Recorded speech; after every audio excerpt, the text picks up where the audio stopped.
السلام علیکم ناظرین۔ اس کیس کے آغاز میں جاویدار قبیلے میں قالینیں تیار کرنے کا کام جاری تھا۔ اس دوران حلیمہ گنیلی کو کہتی ہے، دندار تمہاری طرف دیکھ کر مسکراتا ہے، اس کا مطلب یہ نہیں کہ وہ تمہارا ہو گیا ہے۔ میں جانتی ہوں کہ تم کس طرح کے کھیل کھیل رہی ہو۔ گنیلی کہتی ہے، آپ کو اتنی پریشانی کیا ہے حلیمہ خاتون؟ کیا ہے کہ خیمے میں دو دلہنیں نہیں رہ سکتی؟ یا آپ کو یہ ڈر تو نہیں کہ میری وجہ سے آپ اپنی جگہ کھو دو گی؟ یہ سن کر حلیمہ غصے میں آ جاتی ہے اور کہتی ہے، اپنی حد میں رہو گنیلی، دندار سے دور رہو اور اسے اپنے شیطانی کھیلوں سے دور رکھو۔ اتنے میں حلیمہ خاتون اور بانو ججک وہاں آ جاتی ہیں۔ حلیمہ خاتون پوچھتی ہیں، کیا بات ہے؟ گنیلی کہتی ہے، حلیمہ خاتون مجھے کچھ سمجھا رہی تھیں جن چیزوں کے بارے میں نہیں جانتی۔ حلیمہ خاتون کہتی ہیں، بہت اچھے، تم حلیمہ سے کافی ساری چیزیں سیکھ سکتی ہو۔ اتنے میں بانو ججک کو پیٹ میں درد محسوس ہوتا ہے۔ حلیمہ خاتون اسے ایک طرف بٹھا دیتی ہیں۔ اتنے میں گنیلی ایک شیشی نکالتی ہے اور بانو ججک کو اسے سونگھنے کو کہتی ہے۔ سونگھنے کے بعد بانو ججک کی طبیعت ٹھیک ہو جاتی ہے اور وہ گنیلی کا بہت شکریہ ادا کرتی ہے۔ پھر گنیلی کہتی ہے، میں ان کو اندر لے جاتی ہوں اور ان کا خیال رکھوں گی۔ دوسری طرف کارا جیسر میں وسولیس کا کمانڈر اندر داخل ہوتا ہے۔ وسولیس پوچھتا ہے، ہلینا کہاں ہے؟ کمانڈر کہتا ہے، وہ اپنے کمرے میں ہے جناب۔ وسولیس پوچھتا ہے، کیا وہ آج کہیں باہر گئی تھی؟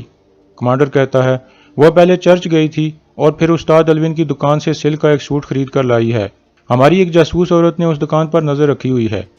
اتنے میں ایک سپاہی اندر داخل ہوتا ہے جو ارطغرل اور وسولیس کے آدمیوں کے درمیان لڑائی دیکھ کر آیا تھا۔ وسولیس کہتا ہے، بتاؤ مجھے کیا ہوا؟ سپاہی کہتا ہے، کمانڈر تیو کے لیے جال بچھایا گیا تھا، سب مارے گئے ہیں اور کمانڈر تیو پکڑا گیا ہے۔ وسولیس پوچھتا ہے، اور ہمارے ہتھیار؟ سپاہی کہتا ہے، وہاں کوئی ہتھیار نہیں تھا، وہ گھوڑا گاڑیاں خالی تھیں۔ یہ سن کر وسولیس شدید غصے میں آ جاتا ہے اور کہتا ہے، لعنت ہے تم پر ترکو، ہیلینا بھی تمہارے ساتھ ملی ہوئی ہے۔ کمانڈر کہتا ہے، یہ آپ کیا کہہ رہے ہیں جناب؟ ہیلینا تو آپ کے ساتھ وفادار ہے۔ وسولیس کہتا ہے، اس عملے کے بارے میں صرف تیو اور ہیلینا کو پتا تھا، اس کے علاوہ ارطغرل کو کوئی نہیں بتا سکتا تھا۔ یہ کہہ کر وسولیس باہر کی طرف چل پڑتا ہے۔ دوسری طرف اورال بھی واپس کارا جیسر پہنچ چکا تھا اور چولپن کو کہتا ہے، الیار کو سب پتہ چل گیا ہے۔ اب نہ صرف میں ان ترک سرداروں کا اعتبار کھو دوں گا بلکہ اپنے قبیلے کے آدمیوں کا بھی اعتبار کھو دوں گا۔ مجھے جلد کچھ کرنا ہوگا۔ چولپن کہتی ہے، ارطغرل ہمیشہ ایک قدم آگے ہوتا ہے۔ جیسے اس نے الیار اور کتلو جا کو جاویدار قبیلے کا کنٹرول حاصل کرنے کے لیے راضی کیا تھا، ایسے ہی اس نے ہیلینا کو یہ قلعہ حاصل کرنے کے لیے رضامند کر لیا ہے۔ اورال کہتا ہے، تو میرا شک صحیح نکلا، اور کیا جانتی ہو اس بارے میں؟ چولپن کہتی ہے، میں نے ہیلینا کو ایک دکان سے نکلتے دیکھا ہے۔ اس دکان کا مالک ہاچاتورین ہے جس نے ارطغرل کو سونے کی کان دی تھی۔ اس نے یہاں اپنا نام استاد الوین رکھا ہوا ہے۔ یہ سن کر اورال فوراً اٹھ کر باہر نکل جاتا ہے۔ دوسری طرف ہیلینا کو تیار کروایا جا رہا تھا لیکن وہ بامسی کے بارے میں سوچ کر مسکرا رہی تھی۔ اتنے میں وسولیس اندر داخل ہوتا ہے۔ ہیلینا مسکراتے ہوئے کہتی ہے، دیکھو میں کتنی پیاری لگ رہی ہوں وسولیس۔ وسولیس شدید غصے میں تھا اور وہ ملازموں کو کہتا ہے، دفع ہو جاؤ یہاں سے۔ سب ملازمیں باہر نکل جاتی ہیں۔ پھر ہیلینا پوچھتی ہے، وسولیس کیا مسئلہ ہے؟ وسولیس کہتا ہے، میں نے تم سے پیار کیا تھا، تم پر اعتماد کیا تھا، میں تمہیں ہر چیز دینے کے لیے تیار تھا، اور تم نے کیا کیا؟ تم نے مجھے دھوکہ دیا۔ ہیلینا کہتی ہے، تمہیں پتہ ہی نہیں کہ تم کیا کہہ رہی ہو وسولیس، میں تو تمہاری بیوی بننے کے لیے تیار ہو رہی ہوں۔ وسولیس کہتا ہے، جھوٹ، بہت ہو گیا، میں تمہارے جھوٹوں سے تھک چکا ہوں، تم غدار ہو، تمہاری وجہ سے میرے بہترین آدمی مارے گئے ہیں، تم نے یہ زمینیں ترکوں کو بیچ دی ہیں، لیکن کس چیز کے بدلے میں؟ ہیلینا کہتی ہے، تمہارا دماغ خراب ہو گیا ہے وسولیس، چھوڑ دو مجھے۔ وسولیس اس کا دوپٹہ اتار کر پھینک دیتا ہے اور کہتا ہے، تو تم نے سب کچھ ارطغرل کو بتا دیا ہے جو میں نے تمہیں بتایا تھا۔ ہیلینا کہتی ہے، یہ سچ نہیں ہے، میں نے ایسا کچھ نہیں کیا۔ وسولیس اسے پکڑ کر باہر کی طرف چل پڑتا ہے اور اسے کھینچ کر وہاں سے لے جانے لگتا ہے۔ دوسری طرف جاویدار قبیلے میں دندار اپنی والدہ سے کہتا ہے، حلیمہ خاتون گنیلی پر بہت سختی کر رہی ہیں والدہ۔ حلیمہ خاتون کہتی ہیں، تم پریشان نہ ہو، میں حلیمہ سے بات کروں گی۔ دندار کہتا ہے، میں نے فیصلہ کر لیا ہے والدہ، میں جلد سے جلد گنیلی خاتون سے شادی کرنا چاہتا ہوں، کیونکہ یہ معاملہ جتنا لمبا ہوگا اتنا خراب ہوگا۔ حلیمہ خاتون کہتی ہیں، میں بھی جلد تمہاری شادی کرانا چاہتی ہوں دندار، لیکن پہلے یہ معاملہ تمہارے بھائی کے آگے رکھنا ہوگا، پھر کوئی فیصلہ ہوگا۔ اتنے میں ارطغرل اور اس کے سپاہی گھوڑے بھگاتے ہوئے قبیلے میں داخل ہوتے ہیں۔